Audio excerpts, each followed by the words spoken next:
Hello students, welcome to all of you. Advait classes YouTube channel पर आप सभी का स्वागत है। मैं दीपक शर्मा लेकर आया हूँ आपके एसएसटी के लिए, एसएस विषय के लिए एक बहुत ही इंपॉर्टेंट टॉपिक जो आपके सिलेबस में काफ़ी ज़्यादा मार्क्स का यानी कि 7 मार्क्स का लेसन है, एक तरह से टॉपिक है जिसको अपन आज डिस्कस करने वाले हैं पूरे अच्छे ढंग से, है ना। तो डिस्कस करेंगे, पूरा टॉपिक अच्छे से लर्न करेंगे। बोर्ड के पॉइंट ऑफ व्यू से काफ़ी इंपॉर्टेंट टॉपिक है बच्चों ये सेंट्रल गवर्नमेंट का लेसन। इसमें अपन देखेंगे काफ़ी सारे टॉपिक देखेंगे और इम्पोर्टेंट टॉपिक रहेंगे सभी बोर्ड के पॉइंट ऑफ व्यू से। एक भी टॉपिक आपको मिस नहीं करना है।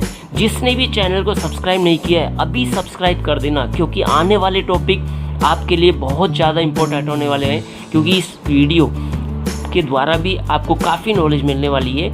और ये चैनल जो है आपको सजेशन वीडियोस देता है, यानी सेलेक्टेड टॉपिक्स उपलब्ध कराता है जिसकी चॉइस होती है, जिसकी रिक्वायरमेंट्स होती है, स्टूडेंट्स के द्वारा ज़रूरत होती है एग्जाम के टाइम पे। खास तौर पे ऐसे टॉपिक्स आपके लिए ये चैनल लेके आता है। तो हक तो बनता है ना, सब्सक्राइब तो बनता है, लाइक तो बनता है ना।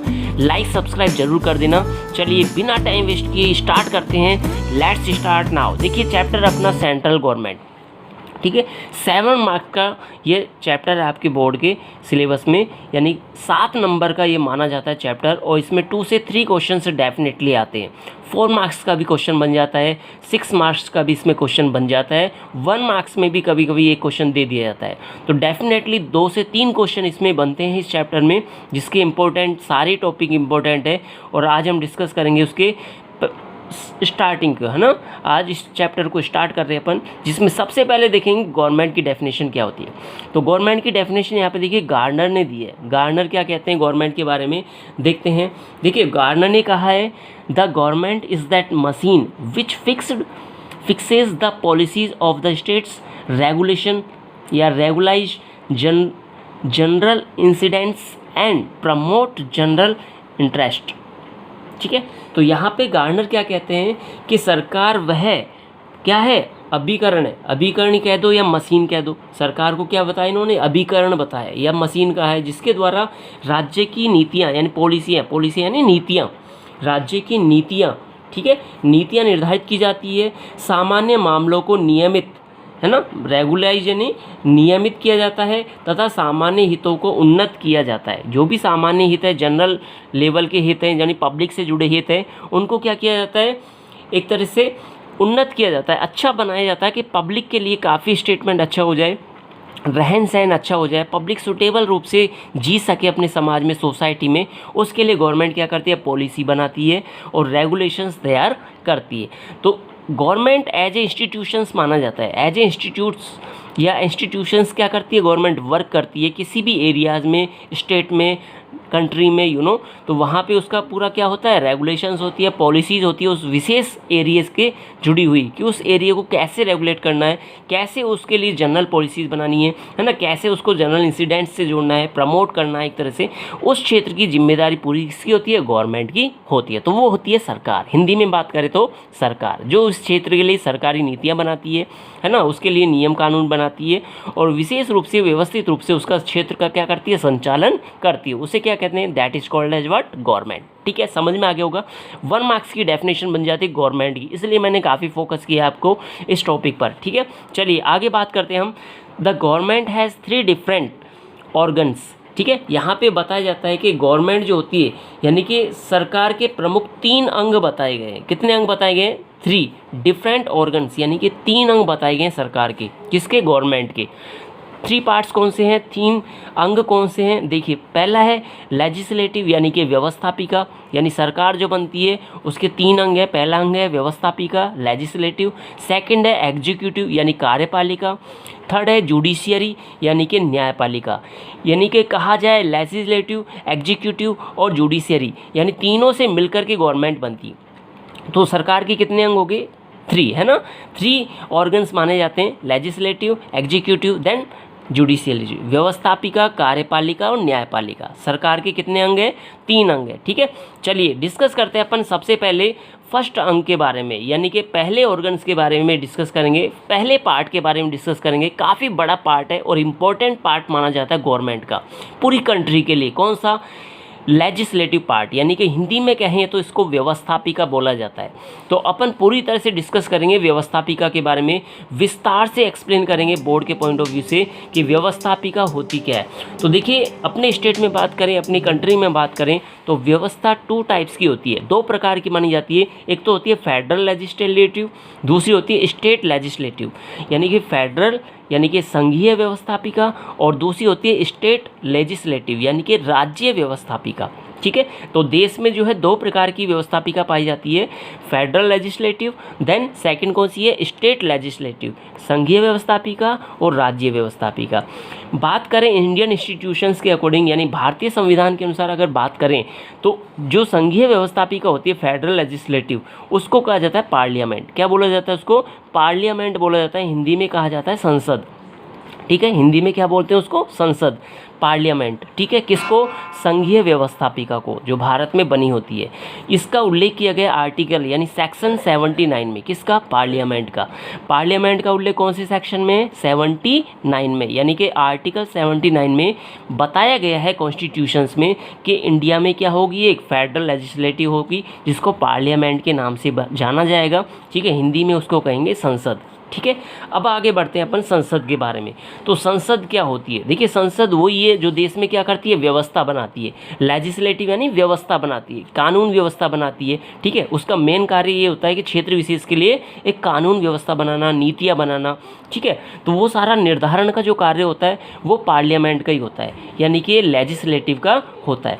अपन डिस्कस करते हैं पार्लियामेंट के बारे में। देखिए, पार्लियामेंट जो गठन होता है पार्लियामेंट का, यानी पार्लियामेंट भी मिलकर के 3 अंग होते हैं पार्लियामेंट के, 3 चीज़ों से मिलकर पार्लियामेंट बनती है। पहला दिखता है प्रेसिडेंट यानी कि राष्ट्रपति। ठीक है, दूसरा देखा जाता है लोकसभा, और तीसरा देखा जाता है राज्यसभा। यानी संसद का जो निर्माण होता है राष्ट्रपति, लोकसभा और राज्यसभा से मिलकर के होता है। यानी कि संसद के निर्माण में 3 अंग शामिल होते हैं। पहला कौन होता है, राष्ट्रपति, प्रेसिडेंट, दूसरा लोकसभा, और तीसरा कौन होता है, राज्यसभा। तो विशेष ध्यान रखना है, अगर क्वेश्चन पूछ ले जाए कि संसद के 2 सदन कौन से हैं, तो कौन से हैं, सदन की बात करें ना, हाउसेस, तो 2 हाउसेस हैं, लोकसभा और राज्यसभा। अगर आपसे पूछा जाए कि संसद के कितने अंग होते हैं, कितने ऑर्गन्स होते हैं, कितने पार्ट होते हैं, तो 3 पार्ट्स होते हैं। पहला प्रेसिडेंट यानी राष्ट्रपति, दूसरा लोकसभा, तीसरा राज्यसभा। ठीक है, तो अपन डिस्कस करते हैं। Thus the combined name of president, Lok Sabha and Rajya Sabha is the parliament. यानी कि तीनों के कॉम्बिनेशन से ही निर्माण होता है किसका, पार्लियामेंट का, संसद का निर्माण होता है। चलिए आगे बढ़ते हैं अपन। आगे हम डिस्कस करेंगे पार्लियामेंट के बारे में, प्रॉपरली डिस्कस करेंगे पार्लियामेंट क्या होती है ना, पार्लियामेंट कैसे बनी है, तो उस पर पूरा फोकस करेंगे। मैंने कहा था ना, इसमें चैनल में बहुत ज़बरदस्त कुछ मिलने वाला है आपको। टॉपिक कंसेप्ट बिल्ड मिलेगा, पूरा टॉपिक आपको क्लियर होता हुआ मिलेगा। ऐसा कोई भी टॉपिक नहीं छोड़ेंगे जो बोर्ड के पॉइंट ऑफ व्यू से इंपॉर्टेंट हो और आपको समझ में नहीं आए। बिल्कुल समझ में आएगा। आप केवल सिर्फ आपको ये करना है, अपने साथियों को ज़्यादा से ज़्यादा सपोर्ट करना है, जोड़ना है इस चैनल से, सब्सक्राइब करवाना है, क्योंकि ये चैनल सजेशन पे काम करता है, कमेंट पे काम करता है, आपकी रिक्वायरमेंट्स पे काम करता है। जैसा आपको चाहिए, जो आपको चाहिए वो चैनल लेके आता है। तो इतना तो चैनल पे भी बनता है, चैनल का इतना सा तो हक है कि आपसे लाइक मांग सके, है ना, आपके लाइक को पसंद कर सके, आपके द्वारा दिए गए लाइक को अपनी जेब में रख सके, आपके सब्सक्राइबर को, आपने जो सब्सक्राइब किया है, सब्सक्राइब करवाया है, उसको ज़्यादा से ज़्यादा इम्पोर्टेंस दे सके। तो उसी एवज में जो है यहाँ पे वीडियोस लेके आ रहे हैं आपके लिए। हम एक नए टॉपिक की वीडियोस लेके आ रहे हैं और आते रहेंगे इन फ्यूचर भी। आपको जो है कंपटीशन से जुड़े हुए, ध्यान रखना मैं जो कह रहा हूँ विशेष रूप से सुनना, आने वाले समय में भी चाहे आप किसी भी स्ट्रीम में रहें, आर्ट्स, कॉमर्स, साइंस, तो आपको जो है आने वाले समय में ये चैनल्स कंपटीशन से जुड़े काफ़ी इंपॉर्टेंट टॉपिक देने वाला है बच्चों। तो जुड़े रहना आने वाले समय में भी। इसीलिए कहा जा रहा है कि ये चैनल डेडिकेट है पूरी तरह, जो कमेंट्स आती हैं उसके लिए, जो टॉपिक्स की रिक्वायरमेंट्स आती है उसके लिए से प्रयास करता है उस टॉपिक को बनाने का, ईजी तरीके से बनाने का। तो जुड़े रहें, यही प्रयास है। चलते हैं आगे। अपन डिस्कस कर रहे थे पार्लियामेंट के बारे में। तो पार्लियामेंट अपन ने देखा था सेक्शन यानी आर्टिकल 79 में पार्लियामेंट का उल्लेख किया गया है। पार्लियामेंट की बात करें तो दो हाउसेज से मिलकर बना है, दो सदनों से मिलकर बना है, लोकसभा और राज्यसभा से मिलकर। जैसे ये पार्लियामेंट है ना, ये पार्लियामेंट में दो सदन है, पहला लोकसभा है, दूसरा राज्यसभा। लोकसभा की बात करें तो आर्टिकल 81 में इसका उल्लेख किया गया है। राज्यसभा की बात करें तो इसका उल्लेख आर्टिकल 80 में किया गया है, यानी 79, 80, 81। ठीक है, 79 में किसका, पार्लियामेंट का, और राज्यसभा का 80 में, लोकसभा का 81 में। कंटिन्यू है ना, तो ध्यान रखना आर्टिकल पूछ लिया जाता है, क्योंकि मैंने कहा था ना ये चैनल आपको आने वाले कंपटीशन में भी काफ़ी हेल्प करेगा, क्योंकि कंपटीशन में जीके जो होती है, पॉलिटिकल साइंस, ज्योग्राफी, ये काफ़ी इंपॉर्टेंट रहती है बच्चों, एक तरह से क्रैक कराने में एग्जाम में काफ़ी बड़ा रोल प्ले करती है। और अपना चैनल जो है इस तरह के टॉपिक्स लेके आ रहा है जो आगे भी आपको हेल्प करेगा कंपटीशन फाइट करने में। चलिए, organisation of the Lok Sabha and Rajya Sabha. अपन बात कर रहे हैं लोकसभा की रचना और गठन के बारे में, यानी लोकसभा और राज्यसभा का गठन कैसे होता है, कैसे लोकसभा बनती है और राज्यसभा का निर्माण कैसे होता है। दोनों को पैरेलल लेके चलेंगे अपन, बहुत अच्छे से समझ में आएगा और ज़्यादा बेहतर समझ में आएगा आपको जब अपन दोनों को एक साथ लेके चलेंगे, क्योंकि कंडीशन सेम रहेंगी, गठन सेम रहेगा, मेंबर्स देखा जाएंगे, है ना, कौन कौन इसमें ऑफिशियली होंगे, वो सारा इसमें सेम लेवल पे देखा जाएगा, बस उसका कंसेप्ट अलग होगा, है ना। तो पैरेलल लेके चलेंगे, बहुत अच्छी समझ में आएगा। सबसे पहला अपन देख रहे हैं लोकसभा के बारे में। लोकसभा की बात करें तो देखो, ध्यान रखना, नंबर ऑफ मेंबर्स, यानी कि सदस्यों की संख्या की बात करें तो ध्यान रखना, जब संविधान बना था उस समय मूल संविधान में, ओरिजिनल में जब थे, वहाँ पे मैक्सिमम कितने मेंबर्स थे, 500, यानी 500 सदस्य निर्धारित किए गए थे कि 500 सदस्य होंगे लोकसभा में। लेकिन प्रेजेंटली बात करें, इस समय बात करें तो कितने सदस्य हैं, 545। कहाँ पे, लोकसभा में। अब देखो 545 कैसे हैं, 545 कैसे डिवाइड हैं, कहाँ कहाँ से आते हैं, कितने कितने आते हैं, वो अपन देखते हैं। देखिए 545 में से बात करें 530 की, यानी 530 सदस्य डायरेक्टली सेलेक्ट होकर के आते हैं स्टेट से, यानी कि जनता उनको चुन करके भेजती है। कहाँ पे, लोकसभा में। डायरेक्टली जो सिटीजन है, लोग हैं 18 वर्ष से ज़्यादा के जो आयु वर्ग के लोग हैं, युवक हैं, है ना, वो सिटीजन्स क्या करते हैं, उनके इलेक्शन में भाग लेते हैं, पार्टिसिपेट करते हैं। तो 530 सदस्य क्या होते हैं, डायरेक्टली इलेक्टेड होते हैं, किसके द्वारा, सिटीजन्स के द्वारा। ठीक है, उसके बाद 13 सदस्य हैं, 13 मेंबर फेडरल स्टेट से आते हैं, संघीय क्षेत्रों से आते हैं, है ना, और 2 मेंबर्स जो होते हैं नॉमिनेट होते हैं, किसके द्वारा, प्रेसिडेंट के द्वारा। यानी 2 सदस्य ऐसे होते हैं जिनको राष्ट्रपति लगाता है, नियुक्त करता है। ठीक है, और 2 सदस्य वो कौन से होंगे, एंग्लो इंडियन। एंग्लो इंडियन की बात करें, अंग्रेज और इंडियन। जैसे पहले एक समय होता है ना, अंग्रेज माँ बाप में से कोई भी एक अंग्रेज है और एक इंडियन है, तो उनके जो बच्चे होते हैं वो एंग्लो इंडियन कहलाते हैं, है ना। तो उस तरह के लोगों में से 2 व्यक्ति चुनेगा राष्ट्रपति। ठीक है, किसमें, लोकसभा में। ध्यान रखना है आपको। तो अपन ने देखा प्रेजेंट में लोकसभा में कितने सदस्य हैं, 545, जिसमें से 530 सदस्य डायरेक्ट इलेक्टेड आएंगे, चुने जाएंगे सिटीजन्स के द्वारा, 18 वर्ष की आयु के लोगों के द्वारा, ज़्यादा वालों से। ठीक है, और 13 सदस्य 13 जो होंगे फेडरल स्टेट से, यानी संघीय क्षेत्रों से चुने जाएंगे, और 2 सदस्य नॉमिनेट करेगा प्रेसिडेंट। कहाँ, किसको, एंग्लो इंडियंस को। एंग्लो इंडियन समझ गए ना आप, यानी मम्मी पापा में से एक इंग्लैंड का है, यानी अंग्रेज है, और एक इंडियन है, दोनों में से कोई एक एक है ना।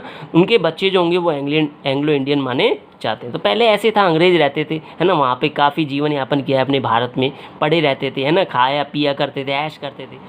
तो इस तरह जो है 2 मेंबर्स, यानी कि 2 सदस्य जो है प्रेसिडेंट द्वारा क्या किए जाते थे, यहाँ पे नॉमिनेट किए जाते थे। कहाँ पे, लोकसभा में। इसके बाद बात करें वर्तमान में, तो राजस्थान में बात करें तो 25 मेंबर्स जो हैं लोकसभा में सदस्य हैं। ठीक है, 25 सदस्य जो है लोकसभा में हैं, कहाँ से, राजस्थान से, क्योंकि अलवर से एक जाता है ना, यानी कि एमपी के रूप में, सांसद के रूप में चुने जाते हैं अलवर से, वो सारे कहाँ जाते हैं, लोकसभा में। ठीक है, इसके बाद अपन बात करें नंबर ऑफ मेंबर्स की राज्यसभा में, कि राज्यसभा में नंबर ऑफ मेंबर क्या है। देखो इधर देखो राज्यसभा में, ठीक है, तो पैरेलल लेके चलेंगे अपन, है ना, काफ़ी अच्छे से याद रहेगा। तो नंबर ऑफ मेंबर राज्यसभा में देखें तो जब मूल संविधान अपना बना था, है ना, कॉन्स्टिट्यूशंस बना था, उस समय ओरिजिनल टाइम में मैक्सिमम 250 मेंबर्स थे, डिसाइड किए गए थे। प्रेजेंटली बात करें तो 245 मेंबर्स हैं, कहाँ पे, राज्यसभा में। कहाँ पे, राज्यसभा में, यानी कि 245 सदस्य हैं वर्तमान में राज्यसभा में। अब 245 सदस्य कैसे कैसे हैं, देखो 229 सदस्य चुने जाएंगे इनडायरेक्टली स्टेटों से, यानी राज्यों से चुने जाएंगे एमएलए के रूप में, यानी विधायक के रूप में, जैसे विधायक चुन के भेजते हैं ना अपने यहाँ पे। तो राजस्थान से 10 सदस्य चुने जाते हैं, है ना, चुने गए राज्यसभा में जो गए हैं। ठीक है, तो 4 सदस्य क्या होंगे, यूनियन टेरिटरी, यानी कि यहाँ पे संघीय क्षेत्रों के होंगे, है ना, संघीय क्षेत्रों के 4 सदस्य चुने जाएंगे विशेष रूप से, कहाँ पे, राज्यसभा में। इसके बाद बात करें 12 सदस्य नॉमिनेटेड होंगे, किसके द्वारा, प्रेसिडेंट के द्वारा। अब देखो लोकसभा में 2 सदस्य चुनेगा राष्ट्रपति, राज्यसभा में कितने चुन रहा है, 12 सदस्य राष्ट्रपति के द्वारा चुने जाते हैं। कौन कौन से क्षेत्र से, आर्ट यानी कला के क्षेत्र से, साइंस यानी विज्ञान के क्षेत्र से, स्पोर्ट्स यानी खेल के क्षेत्र से, है ना, सोशल सर्विसेज समाज सेवा में जुड़े जो विशेष लोग हैं उनको चुन करके राष्ट्रपति भेजता है राज्यसभा में। इसके अलावा लिटरेचर साहित्य के क्षेत्र के होते हैं कुछ लोग, तो उनको भी क्या करता है, राष्ट्रपति चुन करके राज्यसभा में भेजता है। जैसे सचिन तेंदुलकर है, खेल से जुड़े हुए हैं, तो उनको भी राज्यसभा में चुना गया, राष्ट्रपति के द्वारा अपॉइंट किया गया है। तो इस तरह के विशेष क्षेत्रों में जो योगदान देते हैं, कुछ विशेष प्रसिद्धि हासिल करते हैं लोग, है ना, जो विशेष रोल प्ले करते हैं, उस तरह के लोगों को जो है राष्ट्रपति नॉमिनेट करता है। तो ध्यान रखना, राज्यसभा में 12 सदस्य नॉमिनेट करता है राष्ट्रपति, और लोकसभा में कितने, 2 सदस्य। ठीक है, राज्यों से कितने, 29 सदस्य, और वैसे 4 यानी संघीय क्षेत्रों से 4, तो टोटल कितने हो गए, 245 सदस्य। ठीक है, ये आपको विशेष ध्यान रखना है। आगे चलते हैं अपन सेकंड नंबर पे, और सेकंड नंबर आपको ध्यान रखना है इलेक्शन, यानी कि मेंबर्स का इलेक्शन कैसे होता है। लोकसभा में देखेंगे पहले, directly on the basis of universal adult franchise in India, यानी कि डायरेक्टली चुने जाते हैं जितने भी मेंबर है सारे 530 सदस्य जो होंगे, 530 सदस्य 13 सदस्य जो होंगे डायरेक्टली स्टेट से चुने जाएंगे, जिसमें 18 वर्ष या उससे ज़्यादा आयु के वर्ग के जो लोग हैं वो क्या करेंगे, वोट डालेंगे, है ना, उनको चुनेंगे। तो पर्सन जो होंगे वो above the age of 18 year is considered, यानी यहाँ 18 वर्ष से ज़्यादा के जो भी व्यक्ति हैं, युवक हैं, है ना, सिटीजन से, वो उनके इलेक्शन में क्या लेते हैं, भाग लेते हैं। किसके में, लोकसभा सदस्यों के इलेक्शन में। राज्यसभा में बात करें तो राज्यसभा के सदस्यों का इलेक्शन कैसे होता है, मेंबर का, members are indirectly elected by members of the legislative bodies of the state on the basis of proportional representation, यानी कि राज्यसभा में जो सदस्य चुने जाते हैं वो अप्रत्यक्ष रूप से इनडायरेक्टली चुने जाते हैं। इनडायरेक्टली जनता क्या करती है, लोग क्या करते हैं, चुनते हैं, यानी कि लोगों ने एमएलए को चुना, एमएलए उनको चुनेंगे, ठीक है, मेंबर्स को चुनेंगे। तो वहाँ पे एमएलए जो चुने जाते हैं वो क्या होते हैं, इनडायरेक्टली चुने जाते हैं, ठीक है, जनता के द्वारा। तो वहाँ पे क्या करते हैं, वो इनडायरेक्टली भाग लेते हैं। इसको कहते हैं एकल संक्रमणीय मत पद्धति, ठीक है, यानी कि यहाँ पे इनडायरेक्टली चुने जाते हैं राज्यसभा में। और लोकसभा में सदस्य कैसे चुने जाते हैं, ध्यान है ना आपको, कैसे चुने जाते हैं, डायरेक्टली। कैसे चुने जाते हैं, डायरेक्टली। तो ये आपको भूलना नहीं है, विशेष ध्यान रखना है, ठीक है। अगला बिंदु देखते हैं अपन क्वालिफिकेशन के आधार पे, यानी कि लोकसभा में क्वालिफिकेशन क्या है मेंबर्स की, है ना, qualification of the member Lok Sabha. पहला देखिए, a person must be a citizen of India, यानी भारत का क्या होना चाहिए, नागरिक होना चाहिए। Second, must be 25 year old और ओल्डर, यानी कि मिनिमम 25 वर्ष आयु होनी चाहिए या उससे अधिक का हो सकता है, ठीक है, कौन, लोकसभा सदस्य मेंबर। तीसरा, mentally sound, should not be holding any official of the profit under the state governments of the Indian government, यानी कि कोई भी व्यक्ति जो है लाभ के पद पर नहीं होना चाहिए, ना तो स्टेट गवर्नमेंट में ना ही सेंट्रल गवर्नमेंट में। प्रॉफिट के बेस पे किसी पोस्ट पर नहीं होना चाहिए वो मेंबर जो चुना जा रहा है, कहाँ पे, लोकसभा में। फोर्थ देखिए, not be bankrupt not be criminally, है ना, बैंकरप्ट यानी दिवालिया नहीं होना चाहिए। दिवालिया में सब कुछ लुट गया हो, कुछ 1 रुपया भी नहीं हो उसके पास, उधार का जीवन चल रहा हो, ऐसा व्यक्ति नहीं होना चाहिए। और क्रिमिनल भी नहीं होना चाहिए, क्रिमिनल यानी अपराधी भी नहीं होना चाहिए। तो वो व्यक्ति जो है लोकसभा में चुने नहीं जाएंगे। तो विशेष रूप से अगर अपराधी नहीं है ना, दिवालिया घोषित नहीं है ना, किसी प्रॉफिट के पोस्ट पे काम नहीं कर रहा, ठीक है, या 25 ईयर या इससे ज़्यादा का है ना, और सिटीजन है भारत का, तो वो मेंबर बन सकता है, कहाँ का, लोकसभा का। इसके बाद राज्यसभा के मेंबर्स की क्वालिफिकेशन देखते हैं, qualification of the member of Rajya Sabha. तो सेम रहेंगी क्वालिफिकेशन, देखिए काफ़ी सेम है। तो यहाँ पे केवल डिफरेंस होगा एज के बेस पे, क्योंकि जितने भी भारत का नागरिक यहाँ पर भी होना चाहिए, है ना, पागल दिवाले घोषित यहाँ पर भी नहीं होना चाहिए, मेंटल नहीं होना चाहिए, फिजिकली फिटनेस होनी चाहिए, बैंकरप्ट नहीं होना चाहिए यहाँ पर भी, लोकसभा में राज्यसभा में दोनों में नहीं होना चाहिए ना। इसके अलावा एज की बात करें तो लोकसभा में 25 ईयर ओल्ड देखा था अपन ने, 25 ईयर ओल्ड या उससे ज़्यादा, ठीक है। यहाँ पे क्या हो सकता है, 30 ईयर ओल्ड या मोर, है ना, यानी 30 वर्ष या उससे ज़्यादा आयु होनी चाहिए। किसके मेंबर्स के लिए, राज्यसभा के मेंबर के लिए। 25-30 है ना, 25 लोकसभा 30 राज्यसभा, ठीक है। तो वो व्यक्ति जो होगा वो क्या बन सकता है, वो मेंबर वहाँ का सदस्य बन सकता है, वहाँ का मेंबर बन सकता है। इसके बाद देखते हैं अपन फोर्थ, टर्म के आधार पे बात करें तो मेंबर जो होंगे लोकसभा के, उनकी टर्म क्या होगी, यानी कि कार्यकाल कितना होगा। तो यहाँ पे लोकसभा के सदस्य होंगे 5 वर्ष कार्यकाल, 5 ईयर होंगे उनके कार्यकाल, यानी कि कार्यकाल मतलब पोस्ट पर रहेंगे, वो बने रहेंगे वहाँ पर, 5 साल तक उनका कार्यकाल माना जाता है लोकसभा सदस्यों का। वहीं राज्यसभा सदस्यों का 1 वर्ष बढ़ा दो, कितने हो गए 6 ईयर, है ना। 6 वर्ष का कार्यकाल माना जाता है राज्यसभा का, 5 वर्ष किसका लोकसभा का, 6 वर्ष किसका राज्यसभा का, है ना। तो राज्यसभा जो होता है स्थायी सदन भी होता है, आपको ध्यान रखना विशेष रूप से। स्थायी सदन वो है जो कभी भी भंग नहीं होता, और लोकसभा जो होता है वो होता है भंग भी किया जा सकता है, किसके द्वारा, राष्ट्रपति के द्वारा, प्रेसिडेंट के द्वारा उसको कभी भी जो है भंग कर सकते हैं ना। इसके बाद बात करें सेशन की, तो session of Lok Sabha and Rajya Sabha कौन बुला सकता है, प्रेसिडेंट, यानी कभी भी लोकसभा राज्यसभा का सेशन बैठक कौन बुला सकता है, राष्ट्रपति बुला सकता है। Should not be more than a gap of more than 6 month between 2 meeting, यानी कि 6 मंथ से ज़्यादा का गैप नहीं होना चाहिए 2 मीटिंग के बीच में, यानी कि 6 महीने में एक बैठक होना अनिवार्य, किसकी, लोकसभा और राज्यसभा की। और बैठक बुला सकता है कौन, राष्ट्रपति, ठीक है। राष्ट्रपति कभी भी लोकसभा राज्यसभा की बैठक बुला सकता है। ध्यान रखना, लोकसभा की बैठक को कभी भंग भी कर सकता है राष्ट्रपति, लेकिन राज्यसभा की बैठक को भंग नहीं कर सकता कौन, राष्ट्रपति, ठीक है। थोड़ा सा डिफरेंस है, ये विशेष ध्यान रखना है आपको। चलिए आगे बढ़ते हैं अपन। तो अब अगला देखेंगे अपन 6 number, officials of the Lok Sabha, है ना। यानी यहाँ पे पोस्ट कौन कौन सी होते हैं, पदाधिकारी कौन कौन होते हैं लोकसभा में, पदाधिकारी किस रूप में जाने जाते हैं। तो देखिए लोकसभा में पदाधिकारी स्पीकर और डिप्टी स्पीकर के रूप में जाने जाते हैं, यानी अध्यक्ष और उपाध्यक्ष। लोकसभा में कौन होते हैं, अध्यक्ष होता है एक कौन होता है, उपाध्यक्ष होता है। और ध्यान रखना अध्यक्ष और उपाध्यक्ष जो है, ठीक है, इनका उल्लेख किया गया है आर्टिकल 93 में, आर्टिकल 93 में। और ध्यान रखना the Lok Sabha shall elect a speaker and the deputy speaker from among its member, यानी कि स्पीकर और डिप्टी स्पीकर जो चुना जाता है वो मेंबर्स में ही चुना जाता है, मेंबर्स में ही से ही चुना जाता है। जो लोकसभा के सदस्य होते हैं, जिसमें अपन ने देखा 530 सदस्य लोकसभा के कहाँ से आते हैं, स्टेट से आते हैं, 13 फेडरल से, 2 नॉमिनेट होते हैं। तो इन्हीं में से जो है क्या चुना जाएगा, स्पीकर भी इन्हीं में से चुना जाएगा, डिप्टी स्पीकर भी किसी में चुना जाएगा, इन मेंबरों में से ही चुना जाएगा डायरेक्टली, ठीक है। तो यहाँ पे स्पीकर और डिप्टी स्पीकर का चुनाव इलेक्शन किस में से होता है, मेंबरों में से, और मेंबर किसके, लोकसभा के, ठीक है। तो यहाँ पे बताया गया। इसके बाद बात करें राज्यसभा में, ऑफिशियली ऑफ द कौन होते हैं राज्यसभा में, अधिकारी कौन होते हैं, पदाधिकारी। तो यहाँ पे राज्यसभा में देखिए एक तो होता है चेयरमैन, ठीक है, और एक होता है डिप्टी चेयरमैन। चेयरमैन की बात करें तो चेयरमैन कौन होता है राज्यसभा का, जो वाइस प्रेसिडेंट होगा, यानी उपराष्ट्रपति।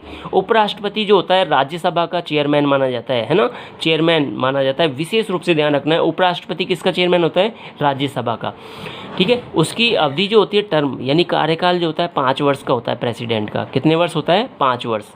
डिप्टी चेयरमैन की बात करें तो वो मेंबर्स में से चुना जाता है, यानी कि जो राज्यसभा के सदस्य हैं, अपन ने देखा था राज्यसभा के सदस्य इस तरह, देख लो, कोई दिक्कत नहीं, टेंशन मत लो बेटा ना, सब कुछ अच्छा है आपके लिए है। ये राज्यसभा के सदस्य थे 29, 229, है ना, 4 और 12, इस तरह के जो सदस्य, इन्हीं में से चुना जाएगा कौन, डेप्यूटी चेयरमैन। यानी कि अपन बात करें तो यहाँ पे इसको कहा जाएगा उपसभापति। डेप्यूटी चेयरमैन यानी कि उपसभापति, और चेयरमैन यानी सभापति। यानी राज्यसभा का सभापति कौन होगा, उपराष्ट्रपति, वाइस प्रेसिडेंट। उसकी जीवन काल यानी कार्यकाल, जीवन काल नहीं, कार्यकाल कितने वर्ष होगा, 5 वर्ष। नाराज हो जाएगा बस वाइस प्रेसिडेंट, है ना, नुगो सर मेरा जीवन काल ही 5 वर्ष कर दिया आपने, तो कैसे पढ़ा रहे सर, है ना, सर सॉरी सर, है ना। तो अपन कर रहे हैं कार्यकाल की बात, टर्म की, यानी जब तक पोस्ट बनी रहेगी, तो 5 वर्ष का होगा। डेप्यूटी चेयरमैन यानी कि उपसभापति, ठीक है, वो मेंबर्स में से ही चुना जाएगा, जितने भी मेंबर होंगे राज्यसभा के उनमें से ही चुना जाएगा, वो सदस्य ही चुनेंगे, ठीक है। और इसका जो कार्यकाल होगा वो 6 वर्ष होगा, किसका, डेप्यूटी चेयरमैन का, यानी कि उपसभापति का कार्यकाल कितना, 6 वर्ष, चेयरमैन का कितना, 5 वर्ष। तो ये विशेष आपको ध्यान रखना है। आगे अपन देखते हैं लोकसभा जो होता है उसमें स्पीकर की ड्यूटीज़ क्या होती हैं, पावर्स क्या होती हैं, यानी कि लोकसभा अध्यक्ष की कार्यशक्तियाँ। तो विशेष क्वेश्चन है बेटा, पूछ लिया जाता है 2 नंबर में, 4 मार्क्स में भी आ सकता है कि power and duties of the speaker, यानी लोकसभा अध्यक्ष के कार्य और शक्तियाँ। पहला देखिए, the speaker presides over all the session of Lok Sabha, यानी कि यहाँ पे क्या करता है स्पीकर, जो भी सेशन होता है उसकी अध्यक्षता करता है, क्या करता है, अध्यक्षता करता है। ठीक है, इसके बाद सेकंड देखिए, the maintain piece and discipline in the house, यानी कि लोकसभा में अनुशासन बनाए रखना, कार्य वातावरण बनाना, वो किसका जिम्मेदारी है, लोकसभा स्पीकर की, है ना। स्पीकर यानी अध्यक्ष की जिम्मेदारी है कि शांति बनी रहे, है ना, दंगा नहीं हो, भाषणबाजी चले, ठीक है, लात घुसे ना चले, है ना। कई बार होते हैं ना, कुर्सी उठा के मारने लग जाते हैं, चेयर फेंक के मारने लग जाते हैं, वो भागने लग जाते हैं अपनी लंगोट को, धोती को ऊंची करके, ना, चप्पल उठा लेते हैं। ये होता है लोकसभा में, लोकसभा में यही होता है बेटा, ना, क्योंकि डायरेक्ट जनता चुन के भेजती है। आता कुछ है ना, 8वीं पास 10वीं पास बन करके पहुँच जाते हैं, है ना, और वहाँ पे क्या करते हैं, डिसिप्लिन बिगाड़ देते हैं, है ना, भाषणबाजी इस तरह चालू हो जाते हैं लाठी लेके, है ना। तो इस तरह क्या करते हैं, चप्पल उठा लेते हैं मारने के लिए। तो इस तरह का नहीं हो, उसके लिए स्पीकर की जिम्मेदारी है कि डिसिप्लिन बना के आप बैठकें लें, है ना, जो भी काम करना है, डिसीजन करना है, समझदारी से, एक तरह से सभी से तालमेल बिठा करके, है ना। क्योंकि यहाँ पे देखो, ये जो होता है ना लोकसभा, ये मूर्खों का सदन भी कहलाता है।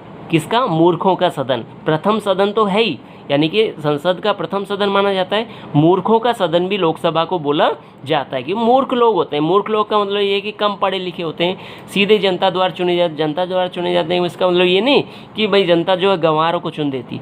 तो ये सीधे क्या होते हैं कि थोड़ा डिसिप्लिन भूल जाते हैं, मैनर्स भूल जाते हैं वहाँ पर जा कर के, और सोचते हैं कि कोई देख नहीं रहा, लेकिन कैमरे में सब कुछ नज़र आता है भैया, है ना। आपकी टोपी भी नज़र आती है और चप्पल में लगा गोबर भी नज़र आता है, ध्यान रखना। ठीक है, चलिए, तो मेन जिम्मेदारी किसकी बनती है, स्पीकर की। क्या करना कि डिसिप्लिन बनाए रखना। जैसे अपनी कोचिंग में है ना, क्लास चल रही, तो टीचर की जिम्मेदारी है क्लास में डिसिप्लिन बना रहे।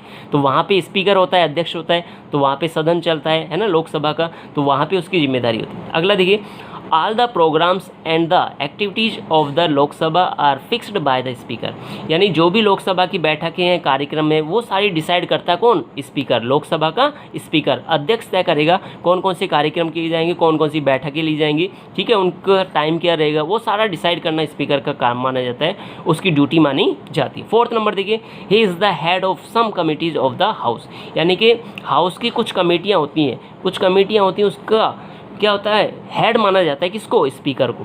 यानी अध्यक्ष क्या करता है, कई समितियों की अध्यक्षता करता है, कौन, लोकसभा अध्यक्ष। ठीक है, छोटी मोटी समितियां बनाई जाती है, कमेटियां बनाई जाती हैं, उनकी अध्यक्षता जो होती है उनका हेड माना जाता है कौन, स्पीकर। ठीक है, तो वही क्या करता है, उसको लोकसभा को संचालन में मदद करता है, संचालन व्यवस्था की बैठकें देखता है, सारी व्यवस्था लोकसभा की जिम्मेदारी पर होती है, उसकी ड्यूटी रहती है, पावर है उसके पास। शांति बनाए रखने पर, शांति नहीं बन रही तो उसको बैठक को क्या करना, रद्द कर देना। इसके अलावा क्या करना, उस बैठकों की मॉनिटराइज करना, उस तरह से जो भी डिसीजन हो रहे हैं उनकी देखरेख करना, एक तरह से अच्छे से डिसीजन पारित करना, सभी को अनुशासन में बनाए रखना, जो भी मेंबर हैं, है ना, लोकसभा के, सभी से डिसिप्लिन की अपेक्षा करना। ये सारी चीज़ जिम्मेदारी जो होगी, ड्यूटीज़ जो होगी, वो स्पीकर की मानी जाती है। तो ध्यान रखना, अध्यक्ष के कार्यशक्तियाँ पूछी जा सकती हैं। लोकसभा अध्यक्ष की कार्यशक्तियाँ बताइए 2। ठीक है, तो मैंने आपको 4 कार्यशक्तियाँ कॉमनली बता दी हैं, और भी कार्यशक्तियाँ होती हैं छोटी मोटी। जो इसके अलावा एक कार्यशक्ति ये भी है, संसद और राष्ट्रपति के बीच में क्या करना, पत्र व्यवहार करना, यानी कम्युनिकेशन करना, किसके बीच, पार्लियामेंट के बीच और राष्ट्रपति के बीच। ठीक है, क्या करना, कम्युनिकेशन करना, यानी संचार करना, कोई बातचीत करना है, डिस्कस करना है, वो सारा काम होता है किसका, स्पीकर का। किसके, स्पीकर का, लोकसभा के स्पीकर का। तो आज अपन ने डिस्कस किया पूरी तरह से लोकसभा को, राज्यसभा के अपने डिफरेंस देखें दोनों में, तो काफ़ी चीज़ें आपकी इंपॉर्टेंट है। डेफिनेटली कुछ ना कुछ क्वेश्चन आपका डेफिनेटली इसमें से पूछा जाएगा। ये वीडियो बहुत इंपॉर्टेंट है बच्चों, इसको आप दोबारा देख लेना। कोई टॉपिक आपको समझ में नहीं आया, 2 बार 3 बार देख लेना, कोई टेंशन नहीं है, कोई शर्म की बात नहीं है बेटा। नंबर मैटर करते हैं, अपन को नंबर मिलने चाहिए, चाहे वीडियो 2 बार देखनी पड़े, 3 बार देखनी चाहिए, दिमाग में छा जानी चाहिए। जब भी आप एग्जाम में बैठो तो पॉइंट आपकी आंखों में आ जाए, आपके दिमाग में छा जाए, और डायरेक्ट आप क्या कर दो, कॉपी में नोट कर दो, नोटबुक में नोट कर दो। भाई यही उद्देश्य है अपना, ना। कंसेप्ट मैटर करता है, मैटर याद कराना करता है ना। कैसे याद हो वो मैटर नहीं करता, पेपर में याद आ जाना चाहिए। तो इस तरह आप पढ़ना है आपको, इसको वीडियो को देखना है, दोबारा देख लेना, कोई डाउट नहीं है ना, टेंशन लेनी नहीं है, अच्छे से पढ़ाई करो, मैं आपके साथ हूँ। देखते रहिए अद्वैत क्लासेस को, सब्सक्राइब करना ना भूलिए, जिसने सब्सक्राइब नहीं करा है वो ज़रूर कर दें, मोटिवेशन मिल जाता है हमें भी आपके लाइक से। इस वीडियो को लाइक ज़रूर कर देना, समझ में आया तो। अगला टॉपिक इंपॉर्टेंट है, मिस मत करना, जुड़े रहना इस चैनल से, लेके आएंगे बहुत ही इंपॉर्टेंट टॉपिक अगला। ओके बच्चों, keep watching, till then bye.